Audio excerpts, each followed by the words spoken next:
Então nós finalmente chegamos a dois dos arcos mais hypados de Kimetsu no Yaiba. Eu imagino que seja aqui que esteja a chave para entendermos o sucesso dessa história. Mentira, eu já falei mais de 1000 vezes que esse é um sucesso muito difícil de se explicar, né? Enfim. O arco do Raparigal, inclusive, é considerado por grande parte da fandom como sendo o melhor de Demon Slayer, então eu estava bem curioso para ler e tirar minhas conclusões. Ao final da minha leitura do Trem Infinito e do Distrito do Entretenimento, eu reforcei as minhas ideias já existentes acerca de Kimetsu no Yaiba. É uma obra muito estranha que alterna bons e maus momentos o tempo inteiro. Uma boa cena é seguida de uma outra péssima assim, num piscar de olhos. Às boas ideias seguem-se outras ou mal pensadas ou mal executadas que tornam difícil que a história adquira uma consistência e se mantenha sempre num nível interessante. Novamente, essa falta de consistência em Kimetsu dificulta até a escrita do roteiro desse vídeo, porque é muito difícil sintetizar todas as impressões em uma única direção. Então o que eu vou tentar fazer aqui é ir explicando os pontos que eu julgo fortes e depois falar dos pontos fracos de cada um dos dois arcos. Primeiramente falemos do Trem Infinito. Quando eu penso em ponto forte desse arco, a primeira coisa que me vem à mente é o Rengoku. Eu acho que esse personagem é um acerto muito interessante da autora nessa parte da história, porque julgo que ele consegue cativar com muito pouco. Ele é aquela espécie de personagem que emana um certo tipo de carisma que faz com que seja muito fácil de gostar dele.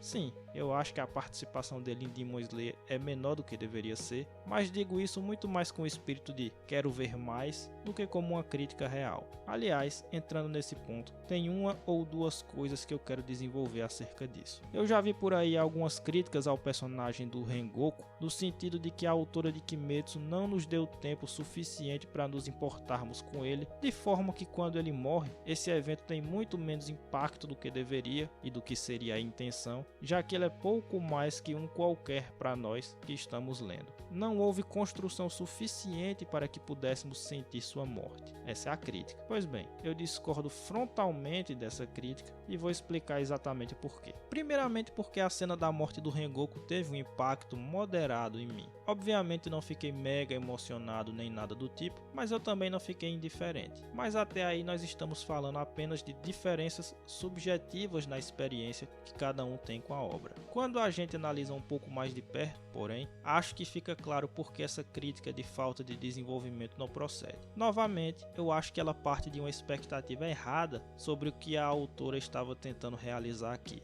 Veja bem, eu não creio que a ideia fosse a de que nós deveríamos sentir a morte do Rengoku como se nós tivéssemos perdido um amigo antigo ou algo do tipo. Não me parece que o intuito fosse seguir a estrutura padrão das histórias, na qual o autor primeiro constrói pacientemente seu personagem, nos deixa gostar dele e só aí o coloca em situações capazes de gerar no leitor algum tipo forte de emoção. Não, eu acho que a intenção com o Rengoku era cativar o público pelo fato de ele ser um personagem que encarna uma certa combinação de valores positivos, gerando uma empatia quase automática em quem está lendo. Ou seja, não gostamos do Rengoku por termos acompanhado sua história de perto, mas por ele ser a pessoa que ele é, com os valores que possui e a conduta que adota diante dos outros. Basicamente, ele possui as virtudes clássicas de um herói. Ele é extremamente forte, mas ao mesmo tempo honrado, gentil, prestativo, sempre disposto a ajudar aqueles que precisam dele e até mesmo a se sacrificar em favor dos outros. O modo como ele trata o Tanjiro, o Zenitsu e o Inosuke, pouco depois de tê-los conhecido mais de perto, é sintomático do tipo de pessoa que ele é. Sem hesitar nem um pouco que fosse, ele já os tomou como se fossem seus discípulos e já se pôs a ensiná-los e a cuidar deles como se fosse um irmão mais velho. Aliás, logo em seguida a autora nos mostra bem rapidamente seu passado, naquela cena do sonho dele, né? O que nos confirma sua personalidade gentil e ao mesmo tempo determinada, mesmo diante da adversidade, no caso da falta de aprovação do próprio pai. É fácil torcer por ele porque ele é o arquétipo do herói. Nesse sentido, o Rengoku é um representante fiel do clichê do protagonista determinado de shonen, que tanto faz sucesso nesse estilo de história. É óbvio que ele não é o protagonista, mas de resto ele segue o arquétipo de forma direta. Enfim, some essas características com a enorme força que ele possui e fica razoavelmente simples de entender porque o Rengoku é um personagem fácil de se adotar, digamos assim. Essa combinação de força com honra, com gentileza, o torna um personagem agradável, pelo qual é até intuitivo intuitivo sentir simpatia. Quando vemos que ele teve um passado difícil, que não é tão bem trabalhado assim na obra, né? Mas tá lá, isso só fortalece nossa admiração pelo seu caráter. A cereja do bolo é a luta final na qual ele encarna essas virtudes de heroísmo no grau máximo, chegando ao ponto do próprio sacrifício para cumprir o seu dever, mas sem nunca perder a honra, a calma e o sorriso no rosto. A sequência final, na qual ele já sabia que morreria, mas ainda assim aceita seu destino calmamente e fala palavras gentis, de conforto e de encorajamento para o Tanjiro, afirmando ainda que reconhecia a Nezuko como legítimo membro dos caçadores de demônio após vê-la em ação e testemunhar que ela age de forma diferente dos outros demônios, somado àquela ótima cena na qual ele vê a mãe uma última vez e recebe a confirmação de que ele foi a pessoa que ela queria que ele fosse, serve como recompensa para tudo o que vemos ser estabelecido acerca do Rengoku e torna esse simples personagem bastante cativante. Como eu disse, a mim me parece que é equivocado cobrar um maior desenvolvimento dele, porque todos os elementos necessários estão ali. Se você se emocionou ou não, é uma questão subjetiva, mas não faltou nada à construção do personagem. Ok, a parte disso, todo o resto do arco do trem é uma confusão dos diabos. Em vários momentos, as coisas acontecem de uma forma muito confusa e sem maiores explicações. Mesmo quando as ideias são boas, muitas vezes a execução não o é. Vou citar apenas alguns exemplos aqui para ilustrar meu ponto. A revelação por parte do demônio do sono de que ele tinha fundido seu corpo ao próprio trem. Desde quando foi dito que os demônios podiam fazer isso? Ou é um poder específico dele? E se for, por que não foi demonstrado antes? Do modo como foi feito, foi só uma tentativa de surpreender o leitor com um evento inesperado, mas da forma errada. É claro que vai ser inesperado se você tira um negócio do nada, sem nenhum tipo de precedente na obra. Então o impacto da surpresa se perde completamente devido ao erro da execução da ideia. Outro exemplo, aquela parada do moleque tentar destruir a alma do Tanjiro, mas ficar contagiado por sua infinita bondade. Ok, a bondade do Tanjiro já nos era conhecida, mas a explicação foi desajeitada. Que raio de negócio foi aquele dos pequenos anões de fogo que estavam dentro dele e que o moleque tuberculoso terminou levando junto na hora que entrou na alma do Tanjiro, abandonando assim suas más intenções? Veja bem, dá para entender a ideia aqui, mas a execução é esquisita e tira o foco. O aparecimento do Lua Superior também é porcamente justificado. Do jeito que foi feito, fica muito na cara que a autora queria matar o Rengoku para fazer uma cena de impacto, né? Mas não podia fazer isso com um demônio fraco, então arranjou um jeito de botar um inimigo forte ali, sem conseguir nunca dar uma boa explicação. E aí depois ela ficou tentando remendar, né? Nos capítulos posteriores ela colocou lá um Muzan para dar uma pseudo explicação, enfim. De novo, mal feito. Ou então o fato das cordas nas quais o vilão do sono prendia as pessoas para fazerem uma entrar no sonho da outra, não poderem ser cortadas, mas poderem ser queimadas, que é uma regra simplesmente arbitrária, sem nenhuma lógica por trás. Ou o fato do Tanjiro deduzir, ter uma intuição que dizia a ele que aquelas cordas não poderiam ser cortadas de alguma forma. Ele conseguiu entender isso sem que ninguém dissesse, enfim. Mal feito, forçado, né? Afora isso, o arco tem uma ou outra boa ideia que tem um peso pequeno, mas que é justo mencionar. Por exemplo, gosto do poder do primeiro vilão relacionado a sonhos. Gosto muito da ideia de o sonho do Tanjiro ser um no qual sua família estava toda viva e feliz, que faz bastante sentido com o que conhecemos desse personagem. E gosto daquela cena na qual ele entra em Inception na parte final da luta, sem saber o que era sonho ou realidade, e quase se mata por engano. Todas ideias legais, porém específicas demais para salvarem a bagunça que é o arco do trem. Resumindo, no geral, esse arco é inferior ao da montanha Natagumo, até porque suas lutas não se comparam àquela contra o Rui. De resto, é uma saga confusa e desajeitada, mais ou menos como nós já nos acostumamos em Demon Slayer. Agora, quanto ao arco do Raparigal, digo que entendo por que os fãs gostam tanto. Primeiramente porque ele é bem menos confuso do que o anterior. Os eventos que ocorrem nele são razoavelmente simples, então a autora não se complica muito com questões mal explicadas ou coisas do tipo. As únicas duas coisas que me incomodaram um pouco aqui, e que são detalhes até pequenos, foram aqueles ratos do Uzui que apareceram do nada carregando a espada do Inosuke, e as atitudes do próprio Inosuke quando estava infiltrado no bordel lá. Ele agiu de maneira racional demais para o que nós estamos acostumados a ver do personagem. No caso, a autora contrariou tudo o que sabíamos a respeito dele, porque se ele agisse feito um maluco, o plano iria por água abaixo e ela não saberia colocar a história nos trilhos de novo. Então conta como defeito, sem sombra de dúvida. O personagem agiu em desacordo com tudo o que tinha sido estabelecido para ele, sem nenhuma explicação plausível, o que nunca é bom. Noves fora isso, os pontos fortes do arco do Cabaré são o Uzui e a luta final. O Uzui é um personagem também carismático, mas de uma forma um pouco diferente do Rengoku. Aqui,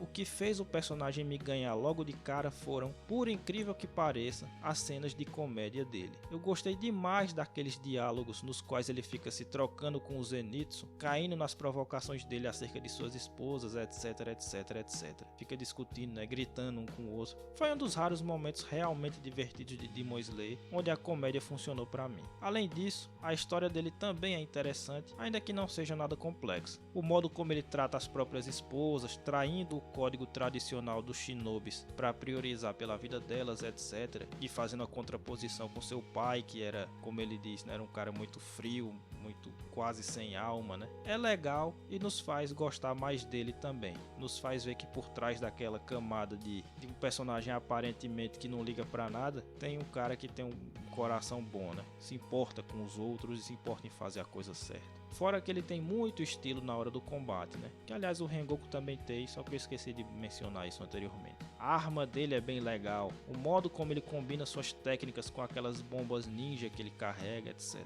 Enfim, ele é realmente um personagem bem cool, ou flashy, né? Que é o termo que foi utilizado para extravagante na tradução em inglês. E ser extravagante nunca é ruim. E fora o Uzui, o grande destaque dessa parte da história é a luta final contra os irmãos Oni, né? Sem a menor sombra de dúvidas, esse é o combate mais ambicioso de Demon Slayer. Não sei se é o melhor. Eu particularmente ainda prefiro a luta contra o Rui, que apesar de mais simples, tinha uma pertinência temática maior com aquela relação entre o vilão e sua família fake e os laços verdadeiros que ligam o Tanjiro à sua irmã. Nessa luta aqui, apesar de os vilões serem irmãos, e de em algum momento a autora ensaiar um certo paralelismo entre eles e os heróis, essa ideia nunca é realmente desenvolvida. Apesar disso, essa luta é realmente a mais grandiosa de toda a franquia até o momento. Ela tem um certo elemento que nós vemos nas melhores lutas de Dragon Ball Z, por exemplo, que é aquela coisa de fazer uma quantidade muito grande de personagens se envolver na batalha de uma forma ou de outra. Quando bem feito, esse elemento adiciona muita tensão ao combate e passa a impressão para quem está lendo de que o vilão é realmente muito forte porque ele só é derrotado com a junção de forças de todo mundo que puder aparecer para lutar. E essa luta contra o Gyutaro e sua irmã é um exemplo de luta feita de maneira razoavelmente eficiente. Fora disso, outro elemento que adiciona emoção ao combate é aquela coisa que também já expliquei nos vídeos de Dragon Ball Z, de a luta ter uma dinâmica de vai e vem. Ou seja, a vantagem na luta vai passando do vilão para os heróis e dos heróis para o vilão, de maneira que a autora vai trabalhando com a ideia de que os protagonistas estão perto de vencer, mas aí o vilão tira uma carta da manga. Aí quando parece que é ele que vai sair vitorioso, aparece algum outro amigo do herói para ajudar no último instante. Com isso, a tensão vai escalando e o sentimento de adrenalina vai sendo gerado em quem está lendo. Tanjiro, Zenitsu, Inosuke, Uzui, uma de suas esposas e Nezuko, todos entram em algum momento para ajudar a combater pelo lado dos heróis, ao passo que os vilões às vezes lutam juntos, às vezes separados. Isso também ajuda a variar um pouco as ações dentro da batalha, evitando que ela fique muito cansativa. A dinâmica vai sempre mudando, né? Às vezes os heróis lutam separadamente contra os irmãos, às vezes luta todo mundo ao mesmo tempo, às vezes é só um dos protagonistas que está de pé, enfim. Por isso que eu disse que é a luta mais ambiciosa de Kimetsu até o momento. Infelizmente ela recai nos mesmos erros de sempre que Demon Slayer comete. A autora continua fazendo os personagens desenvolverem poderes do nada, sem nenhuma preparação prévia. Até na luta que eu acho a mais interessante da obra, que é aquela da montanha, aconteceu esse defeito. Aqui, como a luta é grande, você tem esse fenômeno ocorrendo várias vezes. A transformação do Tanjiro, a transformação da Nezuko, a capacidade que o Tanjiro tem de combinar as técnicas da água e do fogo ao mesmo tempo, a habilidade do Inosuke de movimentar seus órgãos seus internos quase livremente, tudo isso é colocado dentro da luta apenas no momento que vai ser usado. Não existe nenhuma preparação prévia para nos fazer compreender que essas técnicas estão ao alcance dos heróis, então o leitor se sente meio traído pela autora. Inclusive no caso da transformação do Tanjiro, ela nos dá uma informação até falsa, né? Que é aquela na qual o Tanjiro diz que a cicatriz dele não tem nada a ver, não é de nascença. Então fica parecendo que ele não tem nenhum poder especial, só para em seguida mostrar que ele tem sim. Ao invés de gerar empolgação, como deveria acontecer quando uma técnica nova e poderosa é usada, você fica com um sentimento de estranheza de que a autora está apelando para dar seguimento à luta sem ter planejado muito bem o roteiro da coisa. Isso é uma constante dentro de Kimetsu no Yaiba, de forma que eu já perdi as esperanças de ver uma batalha escrita de maneira mais consistente na obra. Mas beleza, no cômputo geral acho que foi uma luta interessante, com boas ideias e vários méritos, o que me faz entender por que as pessoas gostam tanto desse arco. Mas eu ainda fico com o da Família Aranha. Até porque ao final dessa luta, a Nezuko me aparece com uma habilidade de cura tirada do absoluto nada, que termina salvando todo mundo, o que diminui um pouco o impacto de tudo. Por fim, o flashback dos vilões é interessante, mas é como eu falei, o do Rui me pareceu mais bem amarrado, inclusive tematicamente. Mas no geral é um bom arco sim. Muito bem, essas duas sagas de Demon Slayer